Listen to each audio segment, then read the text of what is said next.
Hi, and welcome to the Handbag Designer 101 podcast with your host, Emily Blumenthal, handbag designer expert and handbag fairy godmother, where we cover everything about handbags from making, marketing, designing, and talking to handbag designers and industry experts about what it takes to make a successful handbag.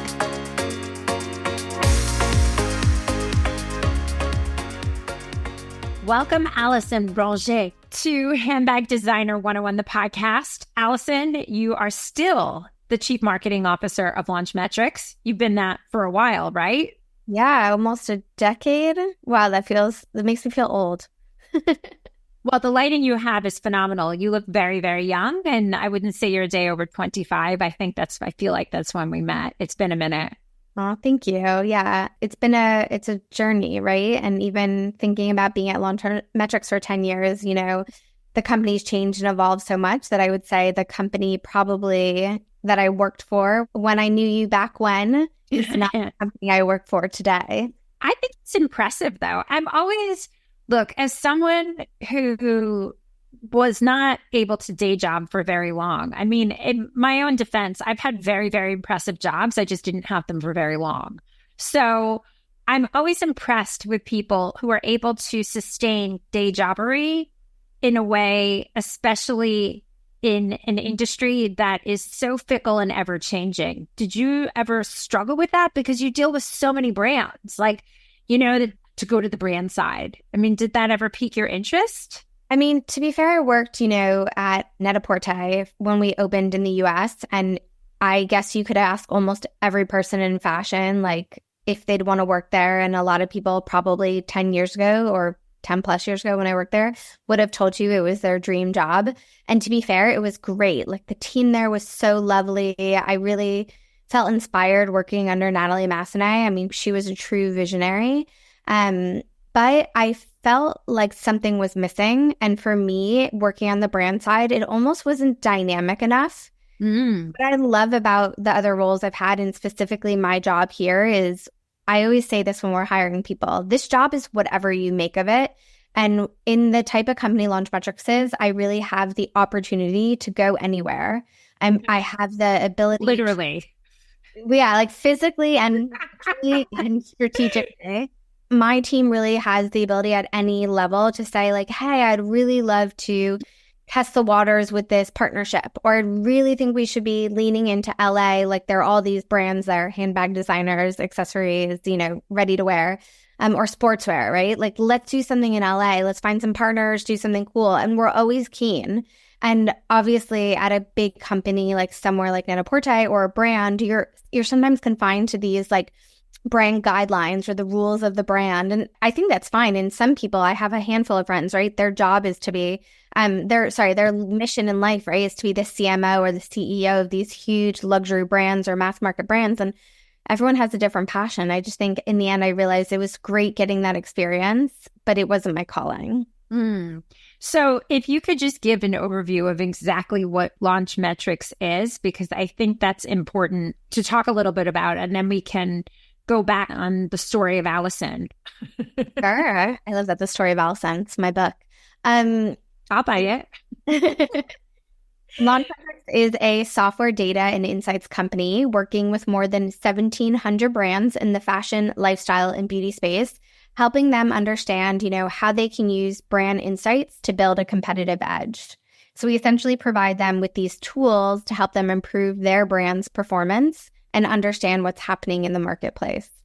Is Launchmetrics different than Circana? How do you differ from any other company that does, I don't want to reduce it to just data research, but how are you different than any other company within the space? Sure. Well, I guess, you and I have known each other since Launchmetrics was Fashion GPS. Yes. And at that time, Fashion GPS was really the beating heart, and still is, of the fashion industry when it comes to how events are managed, how samples are tracked, how images are amplified throughout the world. And so essentially, as the company has evolved and become Launchmetrics through the 5 different acquisitions we've had, we really, exactly. We really kind of thought about, instead of being a generalist, instead of thinking about there's all this data in the world, let's do data for pharmaceuticals and medical devices and finance, no, like the fashion, lifestyle, and beauty industry, they work in a very specific way. I think that's a nice way to put it. And we need to think about all those ins and outs of this market and deliver something really niche and bespoke to them. So we've taken kind of all of the insights we've learned building fashion GPS and brought that into our launch products. And then we have the metrics that then says, okay, you've done all of this kind of operational activity. How does that marry to your strategy? And then how do you benchmark if it was successful? So I think the difference is we're not just a data company. The fact that we're providing these tools are actually helping our brands connect their strategy with their execution. I remember Fashion GPS when it started, and it just, again, it was a long, long time ago. But I just remember it was the company that was affiliated with New York Fashion Week. Like that was like, okay, if you knew someone at Fashion GPS or were able to get in, then you were able to get into fashion shows because that was the whole hook. So you've been there since the evolution of the brand, because I could probably say out of all the fashion shows I've been to, the one I've been to the most is Rebecca Minkoff. I'm a Minkoff stan. I love her. I love her insight. I love how she's always 10 steps ahead, and even the evolution of the brand. And I think there are very few brands actually that, at least within the fashion space, that are able to see, okay, she was the first one that had influencers in her show. She was the first one that said, see now, shop now, which essentially came from Brazil. Brazil was the first fashion week that had it, that you could actually buy off the runway. So how within, is Fashion GPS, obviously now Launchmetrics, involved with how you think the evolution of fashion has gone within fashion shows, retail, and so forth? I know that's a heavy question. I mean, absolutely. We like to say we're a partner versus a vendor of the industry. I think that, I don't know if this is a plus or a minus, but in our marketing team, we're really focused on content marketing, right? We deliver a lot of research and insights to the industry. We're asked to speak on a lot of panels and speak with a lot of journalists about what's happening. And I truly believe that comes from the place of how we are helping drive and power the industry.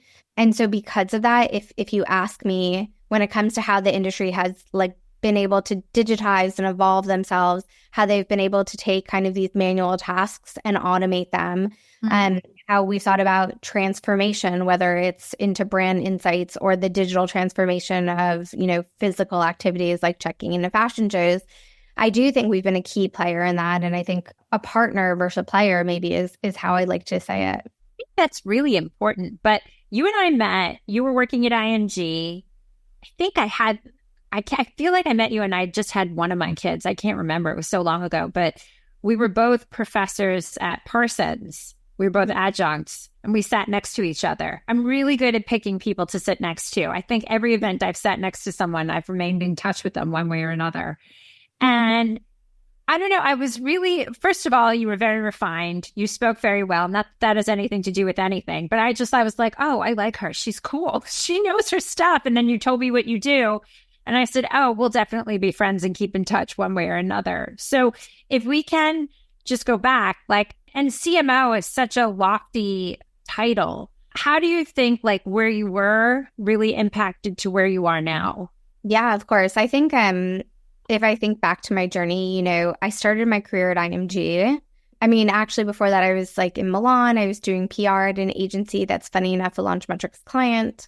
How did you end up there? Was that after college, you were like, hey, let me just go to Italy? Or how did that happen? Yeah. So I finished uni. I got a job before finishing school, and it was at a small accessories company. If any of you guys remember those little charm bracelets, the little squares that linked, it was one of those brands. And I was doing PR. I had some PR internships. Their marketing director was like, oh, I love you. You're really, scrappy. And it was great. I had a wonderful experience. I got to fly to the Billboard Music Awards. I met Beyonce. We did all those backstage gifting. I mean, literally the first dream job out of college. That's lucky at 22 to be like, hey, we're going to put you on a plane. And you're like, okay. Yeah, why not? Spend a weekend in LA. I got to do that and it was great. But I was working for an Italian company, so I got all of this exposure to marketing contacts and people in Italy, and it gave me this thirst and interest to move abroad. Someone had recommended this business school in Milan to me, and it married up fashion and an MBA. So I kind of took a gamble, applied, got in, not knowing anyone, moved to Milan. And it was incredible because I think, I realized this after that New York is very multicultural, but really living in a capital city abroad, you meet so many more international people, whereas in America, it's probably a balance more of people from all over America and people from abroad, whereas when you move to London or Milan or Paris, it's probably a bit more diverse. And I think that really has kind of played into who I am and my experience and why actually being a CMO of a multinational company, I can really understand like the differences of the different cultures and the team members that I have. And it's been a great experience. But so I moved back from Milan. I was trying to figure out what to do. I met Marie Griffiths. I don't know if I'm sure you know her, right? Like it's all of our old crew. And she connected me to a few people while I was looking for a job. IMG was one of them. And I started my journey there. And it was an incredible journey. I think I would have never thought, though, that I wanted to work in the B2B space. And I don't think most people realize Fashion Week is B2B, right? Like it's an industry event. I was doing marketing for people in the industry. I wasn't trying to push the event on consumers. And that started my journey, I would say, in the B2B space. I'm sorry to interrupt. So just to clarify, so what you mean in terms of B2B, business to business, it's that Fashion Week specifically or historically was meant for buyers to come, to place orders, to have product in 2 seasons ahead, press to come to cover it. It was never, the thought at that time was never, let's have customers come in or let's have people, fight their way to get an opportunity to come to a fashion show and sit front row in order to be wearing, selling, or promoting the product. Because at that time, nobody could get their hands on anything that was on the runway. Exactly. And I mean, it's true. There were like a few kind of mummers of that happening, right? You had like people like, if you ever remember the story of Eric Wilson, who was a Times writer then, always being like, I remember I used to sneak into Fashion Week and now I'm being excited. Or I think it was right around then Moda started, right? Or probably that was a few years later, but there were a few seasons where people were trying to do, IMG had Fashion Week Live where they were trying to sell products off the runway. So it was just where that thirst was starting. But of course, exactly as you said, it was for the industry, for the press, for the buyers, stylists, celebrities. That was what they'll wear at their next Oscar show or or premiere or something like that. Exactly. So it started with that. And then I remember thinking, okay, maybe my time at IMG is over. What's next? I had met the team at Net-a-Porter. They were opening their offices on Fifth Avenue. And I remember the head of marketing and comms saying to me, I love your experience because actually we're Net-a-Porter. We can get coverage anywhere. We don't need another PR or marketer. We need someone that can think about, how do I leverage relationships to create more exposure and buzz around the brand? And I think that was something really interesting, taking that B2B experience and then kind of bringing it to the brand to think of like, how do we build partnerships with the brands to do co-marketing, how can we think about Net-a-Porter outside of the general PR space and bring in that business conversation? And so that was something really exciting. Eventually, though, I got lured back to IMG to take on a more... How long were you at Net-a-Porter? And I love that. It's so funny that, we know it's Net-a-Porter, but when you hear people go Net-a-Porter, is it like cringe? Oh my God, that's not it. If you ever wanted to start a handbag line and didn't know where to start, this is for you. Living proof that independent designers can make it big. Emily Blumenthal, who is one prime example. If you had dreams of becoming a handbag designer and didn't know where to start, this is for you. If you have a handbag brand and are in need of strategy and direction, this is for you. I'm Emily Blumenthal, handbag fairy godmother and handbag designer expert, and this is Handbag Designer 101, the Masterclass. Over the next 10 classes, I will break down everything you need to know how to make, market, and manufacture a handbag.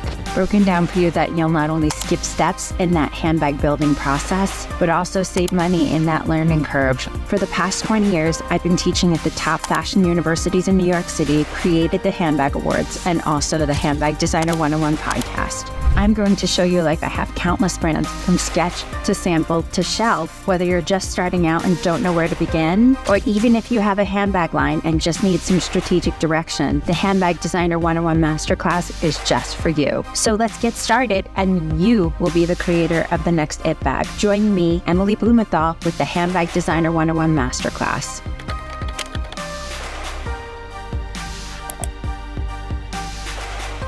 Such a cringe, but I think they also did themselves a disservice when they launched Mr. Porter. Correct. Because then you have the people saying Mr. Porte, and I'm like definitely not.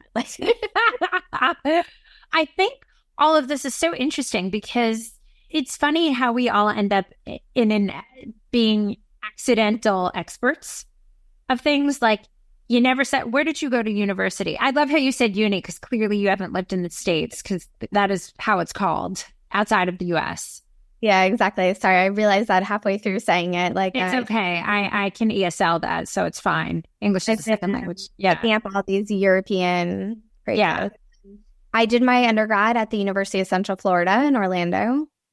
Okay. Yeah. I think they wouldn't even call that uni at this point. It would be like college. It's so funny, the differences of how everybody speaks, because if you say university to someone outside the US and then to someone in the US, they're like college, like there's no, like, come on, there's no difference. I think this is all like, so you graduated from Florida and then came to New York. Like, all this is so bold, and people don't think that moving from state to state is a big deal, but it is. It's huge. You're essentially starting from zero every time you move. I mean, really, I moved from Florida to Milan and from Milan to New York. So I think that was, it's funny. It's a funny question that you asked too, because when I reflect back, I never was scared. I never kind of second guessed.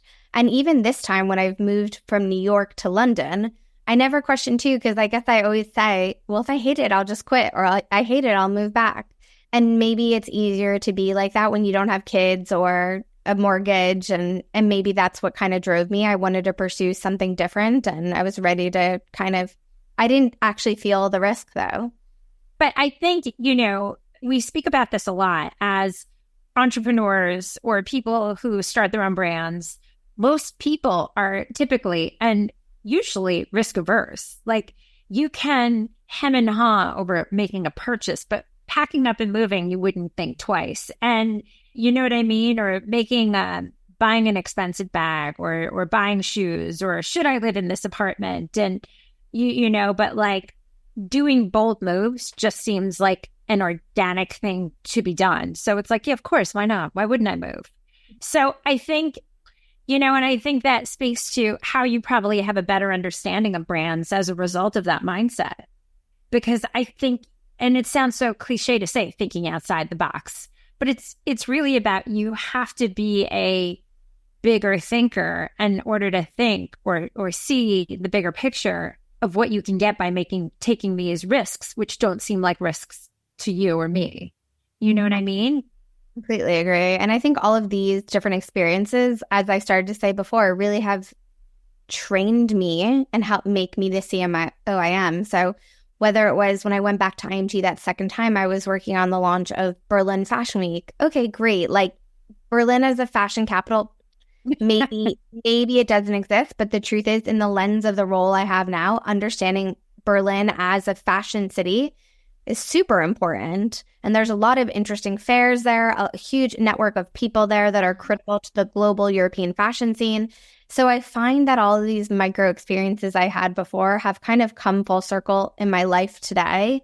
And maybe that was what the journey was about, right? It wasn't necessarily moving to Milan, staying there forever, but it was to have that experience, move on, and go on to the next experience. So it's definitely something I recommend to anyone. I mean, even for example, like if there's a handbag designer joining and listening to this podcast, like, why does this matter? So why did this matter to you?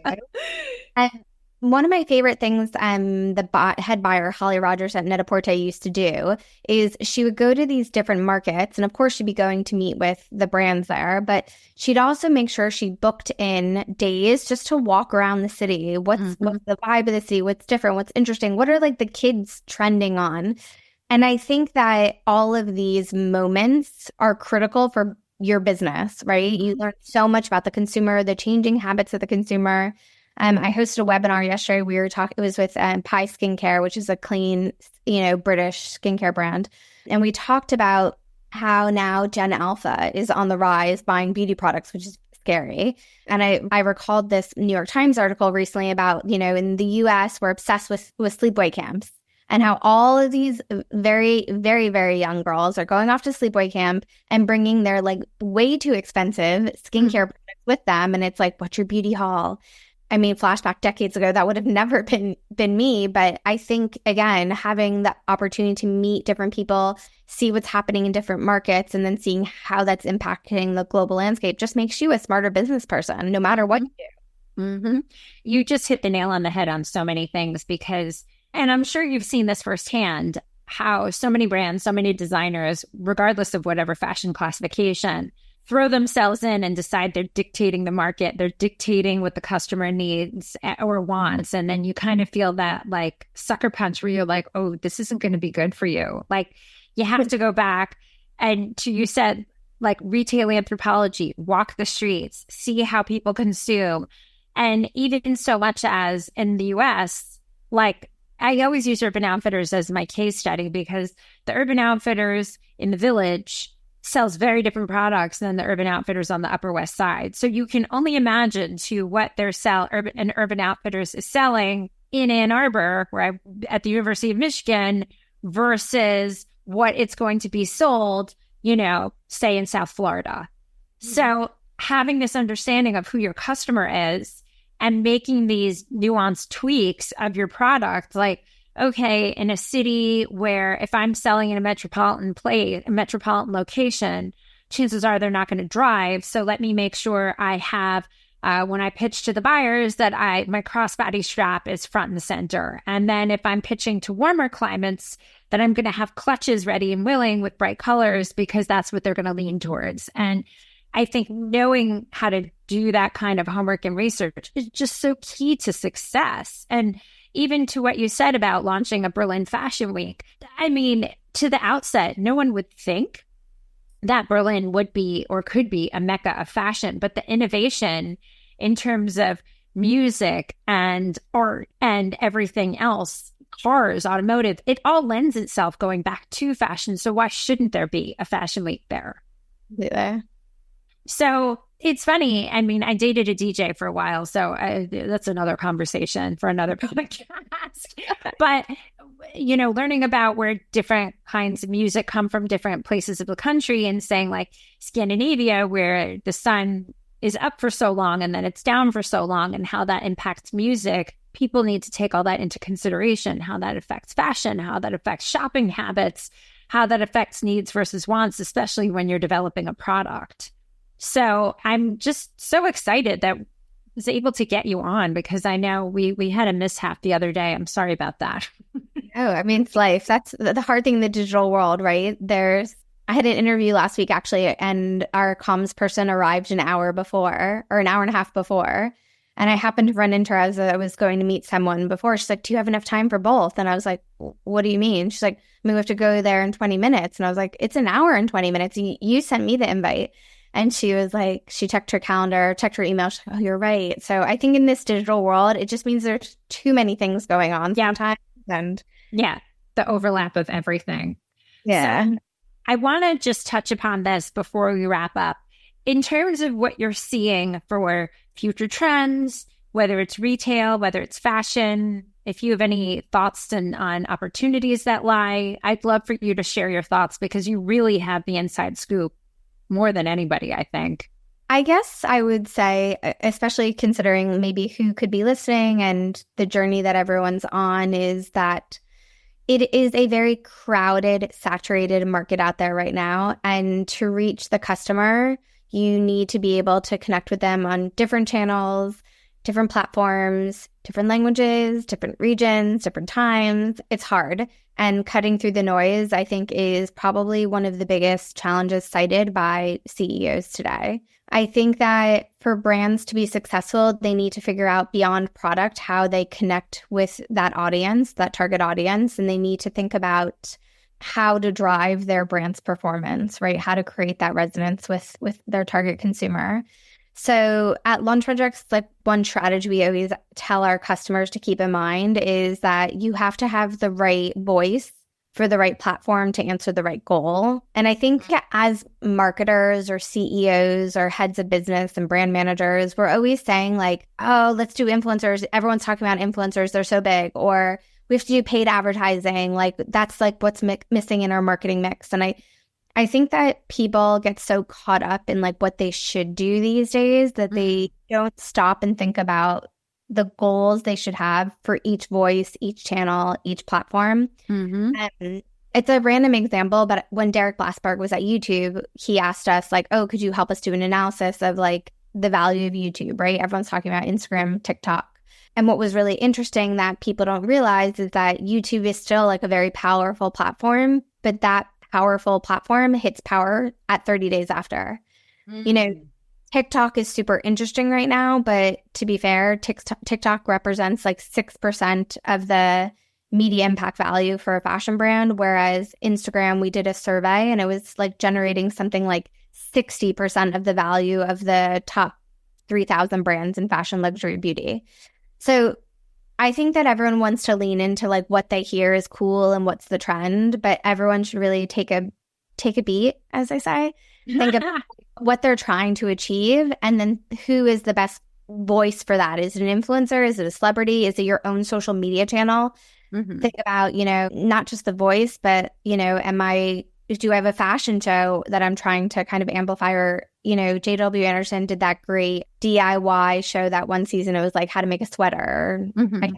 Don't quote me on that, which you will, because this is recorded. But you know what don't hold me to my grave that was what it was. But I think there's a place and time for every story. And it's about connecting, as I said, the right voice to the right platform to tell that story to the goal that you want to achieve. So there's a lot out there, and, you know, owners, CEOs, brand managers, marketers, they shouldn't be overwhelmed, and they should just take it kind of one goal at a time and really focus on that, because you can't do everything. And no one really, except, you know, Bernard Arnault, has enough money to do it all. He's got plenty. Man, that was some sage advice to wrap that up. Alison Bringé, thank you so very much for taking the time. How can we find you, follow you, learn more about Launchmetrics, all that good stuff? Yeah, launchmetrics.com is our website, at Launchmetrics on social media, and at Alison Bringé, Bringe, to find me on social. Fabulous. Thank you so much. We're going to have you back to have an industry update for a quarterly thing here. I think it's amazing. Thank you so much. Thanks for listening. Don't forget to rate and review and follow us on every single platform at Handbag Designer. Thanks so much. See you next time.